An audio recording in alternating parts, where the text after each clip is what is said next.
Hi, beautiful person, and thank you for being here. Have you experienced a lot of trauma in your past, maybe as a child, maybe early adulthood? What you don't yet understand about trauma is that it shaped and rewired your whole brain. The way you perceive and the way you understand life has been completely shaped by the experiences that you had in the past. So you started building certain ways of thinking, believing, and living. What I would like to do with you today is actually to help you understand a little bit more how you structured your identity from scratch, coming from your traumas. And also, I want to help you to understand how to stop being a slave to your past traumas and build the best life of your dreams for yourself. Hi, my name is Shay. I am a holistic therapist. My approach is very much mixing spirituality with traditional therapy. I actually do not like the word spirituality because I feel it is really being misled. A lot of the time, when I say spirituality, people kind of think of like hippies walking around and dancing and singing kumbaya around the fire. No, spirituality is a lot more than this for me. Spirituality, in a nutshell, is understanding your true nature and connecting with the source. And so I'd like to help you to understand your true nature and how you create yourself as a human identity from scratch. In order to do this, I'm going to introduce you to an onion. This is not your typical onion, obviously. This onion is actually your emotional being. It's the layers of you underneath all that facade. Okay, I already did a bit of a drawing. I'm not the best drawer, so don't come for me. But in a nutshell, this is the onion that we're going to be talking about today. So these are all the layers of your emotional self. At the core of the onion, you can see there's something called CB, which stands for core beliefs. And on the outer layer, we've got our rules. On the outer layer, we've got our assumptions. And then on the outer layer, we've got our thoughts. Just bear with me because this is going to be so interesting, I promise to you. So, what happens a lot of the time is that we go through experiences as a child, and those experiences help us to make sense of life, make sense of the world, make sense of who we are and who others are and what the world's about, right? And so we start building some beliefs about ourselves, about other people, and about the world. And depending on what your experiences are, those beliefs are going to be largely dependent on the particular experiences that you may have had as a child. They also depend on, of course, other things as well, but a lot of the time it's the experiences you had as a child. So, when I used the word trauma earlier on, trauma does not always have to be a big, massive thing where a child has been completely neglected or abandoned. It could be really small things sometimes, things like maybe your mum was 5 minutes late to pick you up one day. In that particular moment, from that child's mind, who was the last one to stay behind at school, you may have started to develop some beliefs about not being worthy, not being important, and you also may have started developing some other beliefs about maybe others cannot be trusted, right? And over time, you start building more and more beliefs. It becomes like a huge network of beliefs that is your perimeters of understanding. And that is at the same time your limitations of understanding the world and understanding what it is that you think you can achieve, what it is that you think you're capable of. Because those beliefs are just locked on top of each other. I am unworthy. I am unlovable. I am not important. Okay. And the thing about our beliefs, that beliefs are not questioned.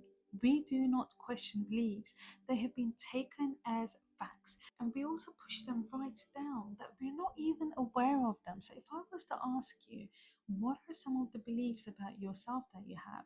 You may come up with a few things, right? But at the same time, a lot of the time, it is an unconscious process. So bear with me because this is going to start making so much sense in a minute. So now that you've got your set of beliefs that was built from a 7-year-old mind, so in another way, we can say you let a 7-year-old version of yourself run your life. Because when we build those beliefs, we push them down, we lock them, we seal them, and that was it. So all those beliefs are being built from a child's mind. And this also explains why, as an adult, you know that you are good enough. You know that you can do this job. You know that you're worthy of this promotion. You know that you're worthy of love. Okay, but the child self who built that belief didn't believe at that particular time. And so, this is why there's a little bit of a paradox between the adult self and the child self. So, this was the core beliefs. Now that we've got our core beliefs, then what do we do? Core beliefs become a seed. Everything grows on top of that seed. So, if as a child you thought you're not worthy, all your behaviors, all your thoughts, all your patterns have been built on top of that. I am not worthy. This is an unconscious process. You do not know. How you build everything else on top is through rules. You built rules for yourself to make sure your negative core beliefs would never ever get triggered, and that the positive ones you've got about yourself would always get triggered. So, an example of that would be if as a child you believed you were not good enough, you built and designed your whole life to make sure that belief is never triggered. So rules are rigid, right? So they are usually musts and should statements. So then you designed your life in a way where you put a lot of must and should statements in order to stop yourself from the core beliefs being triggered. So if you had a core belief about I am not good enough, so some of the rules you might have built around that could be I must not take opportunities, I must not apply for jobs, I must not take any exams. Or it could be completely the opposite, depending on a few other factors, such as I must always work so hard, I must always exceed, I must always get the best marks, I must always be the best in the class, I must always excel at my work, and so on. You can really see what is happening there, right? And so, on top of that, on our in our onion, we've got the assumptions.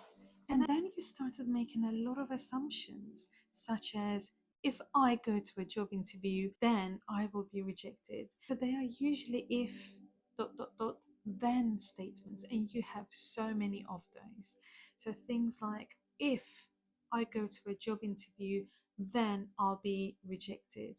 If I go out on a date, then I'll be rejected. If I get close to someone, then they're going to find out that I am not good enough. So you can see how this can really play out, right? So we are going from the core to the up. So the core beliefs that you have are driving force of everything. So everything is built on that seed, okay? And don't worry, you can change this. And I'm going to tell you exactly what you need to do in order to change this. And on the outer layer of our onion, we've got thoughts. The thoughts are usually what we are aware of, like at a first instant. So, for example, if I am not good enough, that's my core belief. And if I have some rules about I must not get close to others, what am I likely to do in a situation where I'm invited to a party? What would be the first thing that goes through my mind? So, the first thing that goes through our minds is what we call an automatic thought. However, we're actually a lot more aware of our feelings. So, if I ask you what's going on with you, the first thing you'll probably tell me is that I'm feeling awful, I'm feeling rejected, I'm feeling unloved, that I've been invited to a party, and the first thought that popped into my mind is that if I go to the party, people are going to find out that I am not good enough. You might have done, you might have thought that, but we talk a lot more about our feelings. But the thing is, we cannot change feelings on demand. So you have to understand the process. You have to understand where those feelings are coming from. Those feelings are coming from the beliefs that you built about yourself that served you at one point to build your identity, your ego identity, but they no longer serve you, yet you're holding on to them. You do. And you letting your 7-year-old self run your life. Now you understand a little bit better how you built your identity coming from your experiences as a child, and that now you're standing there as an adult. Maybe your life has really moved forward, but remember, you built those beliefs as a child, so part of you is actually stuck there. And this is what people mean when they say healing the inner child, because the inner child stuck at that time of trauma and they have not been able to move forward. But you can help that child. So, what are some of the things you can do to help that child?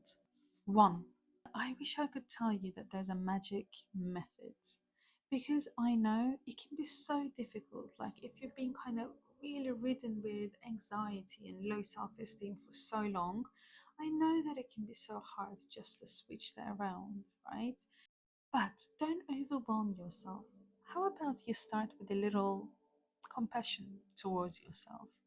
And you can think about it like this, right? We're a lot harder on ourselves than we are to other people. If someone else made the same mistake, you'd probably be a lot kinder to them than you are to yourself. So you need to recognize when you beat yourself up about things. What would I say to a friend who would be having this exact problem right now? Would I treat them the way I treat myself? So that is really going to tell you a message there, that the way you're treating yourself is not how you would treat a good friend or someone you love. And step number 2, you need to start acting as if. Take acting classes, whatever it takes. You need to become the best actor or actress going forward. If you want to be someone who's confident, if you want to be someone who speaks others with confidence, you need to step into that person, and you need to live, and you need to start perceiving things and understanding things and looking at things from this confident person's perspective. So that's it from me now. Give it a thumbs up if you like it and subscribe to my channel.